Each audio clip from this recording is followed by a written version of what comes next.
મુંબઈ સંપૂર્ણ ગુજરાતમાં આજે બપોર પછી ધમાચકડી મચાવવાના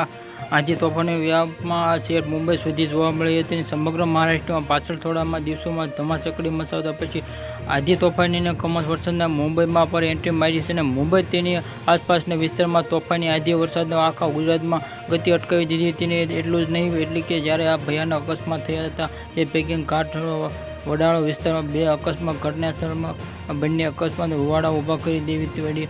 વિડીયો સામે આવ્યો છે કે વડાળા વિસ્તારમાં આવેલા શ્રીજી ટાવર નજીક કાર પાર્કિંગ માટે બાંધકામ કરવામાં આવી રહ્યું હતું અને જ્યારે જગ્યામાં ભયાનક અકસ્માત થયો હતો કે જ્યારે આ પવનના કારણે સોસાયટીમાં બાજુમાં ઊભેલા કારણે આવેલા બાંધકામના ટાવર જેવા માછડો પત્તા મહેલ જેમ કે કડક ભૂસ કરતો તૂટી ગયો હતો અને આ દુર્ઘટનાનો વિડીયો સામે આવ્યો છે કે આ પછી બીજી તરફમાં ઘાટકોપરના એક પેટ્રોલ પંપ પર મોટું વાયડિંગ ધરાશયી થઈ ગયું હતું. હાર્ડિંગમાં હેઠળ ગુજરાતમાં લોકો ફસાયા હોવાના આશંકા વ્યક્ત કરવામાં આવી રહી છે. તે પેટ્રોલ પર આવેલા ગાડીઓમાં પર નુકસાન થયું છે અને આજે બપોરે મુંબઈ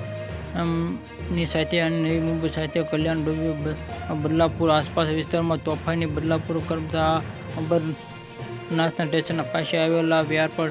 ઝાડની ડાળી પડતા મધ્ય રેલવે પર નુકસાન થયું હતું.